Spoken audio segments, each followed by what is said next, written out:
여러분, 운전을 하는 사람들은 기본적으로 알아야 할 것이 뭡니까? 신호를 보는 겁니다. 여러분, 깜빡거리는 그런 신호뿐만이 아니라 길에 여러 종류로 여러 모양으로 서 있는 표지판을 보는 것도 중요합니다. 만일 운전하는 사람이 신호등이나 표지판에 대한 이해가 없다면 굉장히 위험한 거죠. 네, 그런 분들은 운전면허를 취득할 수도 없습니다. 우리의 신앙생활에도 매우 유사합니다. 우리의 신앙생활의 기준이 뭡니까? 말씀입니다. 하나님의 말씀에 대한 이해가 없이 그리스도인으로서 안전하게 세상을 사는 것은 사실 거의 불가능한 일이라고 해도 과언이 아닙니다. 우리는 예수님의 수신호와 같은 그런 비유의 말씀을 잘 이해할 수 있어야 된다 하는 것이죠. 그래야 이 땅에서 그리스도인으로서 살아가는데 매우 중요한 부분이고, 또한 그래야만 안전하고 승리할 수 있는 그리스도인의 삶을 살아갈 수 있습니다. 여러분도 잘 아시다시피 예수님께서는 늘 비유로 말씀하셨습니다. 그러다 보니까 이 제자들이 예수님께 물은 거예요. 예수님, 왜 늘 이렇게 비유로만 말씀하십니까? 그랬더니 예수님께서 뭐라고 말씀하셨습니까? 예수님은 천국의 비밀이 허락된 자들이 있고 허락되지 않은 자들이 있기 때문이라는 겁니다. 그러니까 비유의 목적이 그냥 이해하기 쉽게만 하기 위한 것이 아니었다는 겁니다. 이해하기 쉬운 소재를 가지고 이야기하면서, 그러나 그 배후에 아주 중요한 비밀을 담고 있다 하는 것이죠. 그렇기 때문에 여러분, 예수님의 비유는 어떠한 비밀을 담고 있는 말씀입니다. 따라서 그 비밀이 무엇인가를 잘 이해할 수 있어야, 그래야 그 말씀을 따라 건강한 그리스도인의 삶을 살아갈 수 있다라고 하는 것입니다. 씨 뿌리는 자의 비유. 여러분, 이 씨 뿌리는 비유는요, 이 말씀을 듣는 청중들은 일상적인 생활이었기 때문에 그 스토리상으로는 이해하기가 참 쉬웠습니다. 그 말씀을 들으면서, 그러니까 그들은 씨는 좋은 밭에 뿌려야 되는 거야. 네. 좋지 않은 밭은 일궈야지. 그래서 좋은 밭에 뿌려야 결실을 많이 맺는 거야. 그렇고 말고 라고 쉽게 이해할 수가 있었습니다. 그러나 만일 생각이 거기까지만 머물고 있다면 주님께서 비유로 말씀하신 참된 의미를 깨달았다고 말할 수가 없습니다. 왜일까요? 주님은 이 비유를 통해서 좀 더 영적인 것을 증거하고 계셨기 때문입니다. 우리는 지난주에는 이 같은 본문의 말씀을 가지고 변화라고 하는 주제에 초점을 맞춰서 길가와 같은 사람들은 말씀을 깨닫지 못하기 때문에 단단한 마음밭을 갈아엎기 위해서는 반드시 성령에 의해 새로운 변화가 이루어져야 한다. 그래서 기도가 필요하다라고 했습니다. 본인의 기도도 필요하지만 이런 길가와 같은 사람들을 위해서는 주위의 사람들이 중보 기도함이 너무나 절실하다라고 하는 것을 말씀드렸죠. 그리고 돌밭과 같은 사람들은 어떻습니까? 시험에 자주 넘어지는 사람들이기 때문에 견고한 믿음이 필요한 사람이라고 했죠. 그래서 특히 믿음의 확신을 가져야 새롭게 변화할 수 있는 그런 사람이 된다라고 말씀을 드렸습니다. 그래서 믿음을 성장시키기 위한 노력들이 무엇보다 필요한 사람들이 바로 돌밭과 같은 사람이다라고 했죠. 그리고 가시떨기와 같은 사람은 욕심과 염려로 인해서 열매를 맺지 못하는 사람이기 때문에 욕심을 내려놓는 연습이 필요한 사람들이다라고 했습니다. 우리가 욕심을 내려놓는 만큼, 또한 염려를 내려놓은 만큼 우리는 주님의 말씀에 순종할 수 있다라고 했습니다. 그래서 우리는 우리 믿음의 진보가 날마다 전진해 가야 함을 말씀드렸죠. 우리가 예수 그리스도를 영접한 이후에 우리는 그 믿음으로 주님을 신뢰하고 확신을 가지고 의지하고 또 의뢰하면서 순종과 인내와 충성과 열매를 맺어가는 것이다 라고 했습니다. 오늘 지난주에 설교를 다시 하려고 하는 것이 아니에요. 다만 오늘 우리가 좀 더 깊은 의미를 찾아가야 하기 때문입니다. 아주 중요한 의미를 오늘 본문은 우리에게 전해주고 있습니다. 그것은 그리스도인의 영적 전쟁에 관한 거예요. 영적 전쟁. 아주 중요한 메시지입니다. 그것은 이 지난주의 말씀처럼 그리스도인들이 변화되어 좋은 밭을 가진 그런 풍성한 열매인 인생이 되기 위해서 반드시 치러야 하는 영적 전쟁입니다. 오늘 본문에서 예수님께서는요, 이 비유의 말씀을 제자들에게 설명하기 전에 이사야의 예언을 인용하셨죠. 14절로 15절입니다. 한번 다시 볼까요? 이사야의 예언이 그들에게 이루어졌으니 일러스되 너희는 듣기는 들어도 깨닫지 못할 것이요 보기는 보아도 알지 못하리라. 다 같이 이 백성들의 마음이 완악하여져서 듣기는 듣기에 하고 또는 가만히 이는 눈으로 보고 귀로 듣고 마음으로 깨달아 돌이켜 내게 고침을 받을까 두려워합니다. 그래요. 그랬습니다. 여러분, 이 백성들의 마음이 완악하여졌기 때문에 그들은 듣고 보아도 깨닫지 못한다는 겁니다. 이것이 아주 중요한 문제예요. 예수님께서 비유로 보이신 이 네 가지 종류의 밭 가운데 옥토를 제외한 이 세 가지 밭, 이 세 가지 밭이 곧 완악하여진 그들의 마음을 보여주고 있다라고 하는 겁니다. 왜 그들의 마음이 완악해진 것일까요? 이 완악함이 영적 전쟁에서의 실패를 만들어내는 원인이라는 사실을 우리는 알아야 합니다. 마음이 완악해진 원인, 그것은요, 마귀 그놈들이 여러 가지 형태로 사람들의 마음을 공략해서 견고한 진을 우리 마음 안에 쌓아두었기 때문입니다. 마귀 놈들이 어떻게 우리의 마음을 공략했기에 우리의 마음이 이런 세 가지 유형의 견고한 진들로 세워져 있을까? 우리는 그 사실을 알아야 되지 않겠습니까?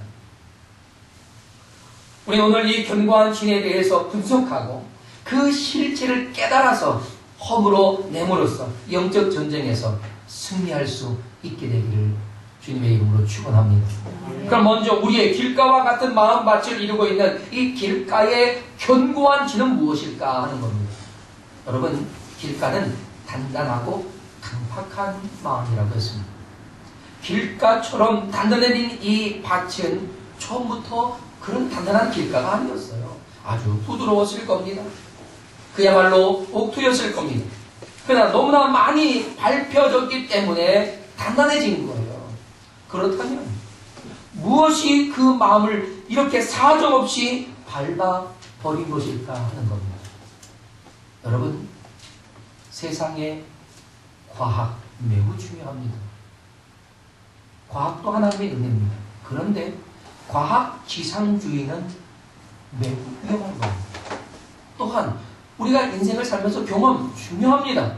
그러나 경험주의는 사실 우리에게 있어서 불안한 요소가 되기도 합니다. 이런 유형의 지식을 가진 사람들은요, 그 마음이 그 지식으로 인해서 강박해져 갑니다. 여러분, 과학지상주의는요, 과학적인 증명이 무엇보다 중요하게 여기는 거예요. 그래서 증명되지 않는 것은 믿으려 하지 않습니다. 만져줘야 하고 보여줘야 하고 데이터가 있어야 한다라고 생각합니다. 경험을 위주로 하는 사람들은요, 경험되지 못한 것은 받아들이려고 하지도 않습니다. 그래서 마음이 강박해지죠. 근데 반면에요, 무지함도 강박함의 원인이 됩니다. 무식함, 무지함. 네. 여러분, 자신이 알지 못하는 것은 강력하게 부정하는 사람입니다. 자신이 알고 있는 것이 얼마나 된다고 말이죠. 모르는 것은 없는 것처럼 여기냐 말입니다. 이것도 강박함의 원인이 됩니다. 그러나 마음을 완악하게 하는 아주 중요하고 대표적인 것이 있습니다. 그것이 뭔지 아십니까? 상처입니다. 상처. 상처는 우리의 마음을 그냥 꽉 닫아버리게 합니다. 여러분, 신앙생활하다가 상처를 입어서 교회에 안 나가는 사람들 우리 종종 보지 않습니까? 그들에게 복음을 전하면요, 그들은 다 아는 것처럼 이야기합니다. 그리고 이게 들으려고 하지 않아요. 네. 처음부터 부정하기 시작합니다. 왜입니까? 상처 때문입니다. 여러분, 그들의 상처가 해결되지 않는 한 교회는 그 상처를 자극시키는 대상이 될 뿐입니다. 혹여 여러분 가운데 그런 상처가 있다면 여러분 반드시 치유되셔야 합니다. 할렐루야. 네. 그 상처가 하나님의 복음을 받아들이지 못하게 해요. 하나님의 음성을 깨닫지 못하게 합니다. 그러나 이런 상처가 말이죠, 치유된다면 그 치유된 상처는 또 다른 사람을 치료할 수 있는 아주 소중한 치유의 도구가 되기도 합니다. 상처 입은 치료자라고 하는 헨리 나우엔의 글처럼 고통하는 자들을 위로해주는 아주 큰 힘이 된다는 겁니다. 지난 목요일 우리는 톡톡 희망 콘서트에 가서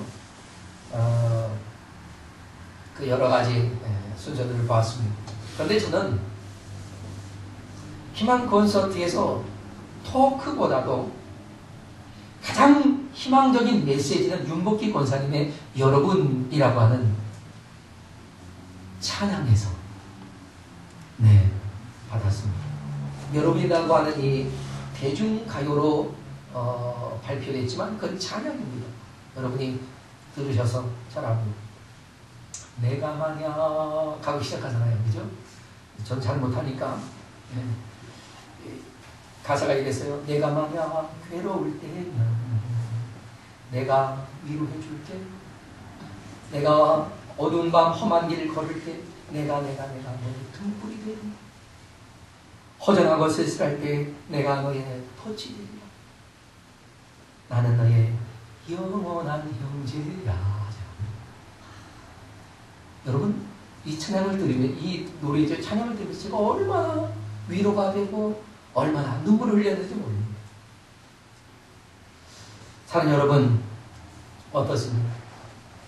정말 나의 삶의 괴로울 때 우리 주님이 위로가 되지 않습니까? 우리 주님이 우리와 함께 하시기 때문에 진정 우리의 삶의 희망이 아닙니까? 사랑하는 여러분, 우리의 상처는 치료해야 합니다. 할렐루야. 네. 그렇지 않으면 그 상처는 계속해서 우리의 영혼을 황폐하게 할 뿐 아니라 주변의 사람들까지도 힘들게 하는 원흉이라는 사실을 알아야 합니다. 그 상처를 관리하는 실체가 뭔지 아십니까?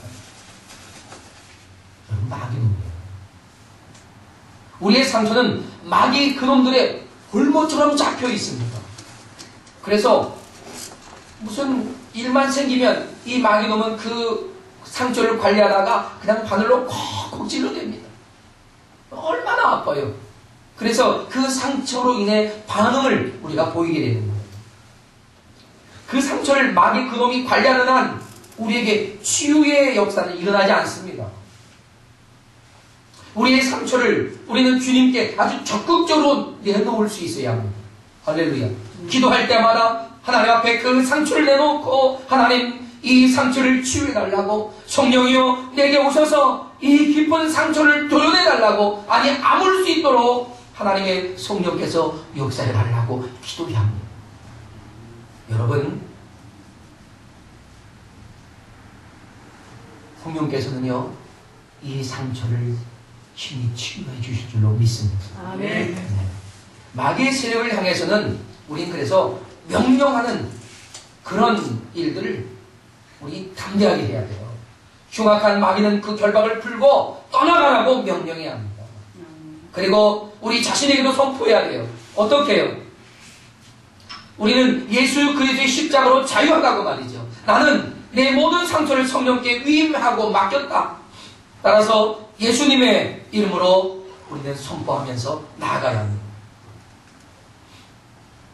여러분, 이제 우리는 내 마음에 길가처럼 단단히 굳어진 내 자신의 모습을 발견할 수 있다면 우리는 그것이 무엇 때문인지, 혹 과학지상주의에 길들여진 우리의 생각 때문인지 아니면 여러 사람들에게 여러 상황 속에서 배신당하고 업신여김을 받고 무시를 당하고 매를 맞고 속임을 당하고 적고 많은 것들을 잃어버렸든지 아니면 소중한 것을 빼앗겼든지 등등의 여러 가지 수많은 사건을 속에서 입었던 상처들이라면 이 시간 그 상처들을 주님 앞에 내어놓으면서 주님 나의 이 상한 심령을 고쳐달라.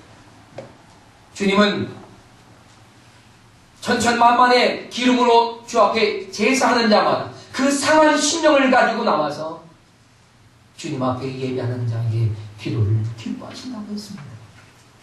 여러분의 상한 심령이 오늘 주님의 손끝에서 치유받는 귀한 이 역사가 일어나기를 주님의 이름으로 축원합니다. 둘째로 돌밭과 같은 마음을 이루고 있는 그 돌밭의 견고한 진은 무엇일까 하는 것입니다. 예수님은 이 돌밭의 아픔은 말씀으로 인해서 환난이나 박해가 일어났을 때 곧 넘어지는 것이라고 말합니다. 그러니까 하나님의 말씀대로 순종해 보려고 시도는 했던 거예요. 시도는 했어요. 그런데 그로 인해서 환난이나 박해가 일어날 때 견디지 못하고 곧 넘어지고 말았다 하는 것입니다. 그렇다면 넘어지는 이유가 환난과 박해 때문이었을까요? 환난 때문에 넘어진 건가요? 박해 때문에 넘어진 건가요? 그렇지 않습니다. 환난과 박해는요 외부적인 환경이지만 넘어지게 하는 것은 외부적이지 않습니다. 내 안에 내부에 있다고 하는 것입니다. 우리 원수가 집안 식구라고 하는 말씀처럼요 이 적은 오히려 아주 가까이에 있어요. 우리의 마음 안에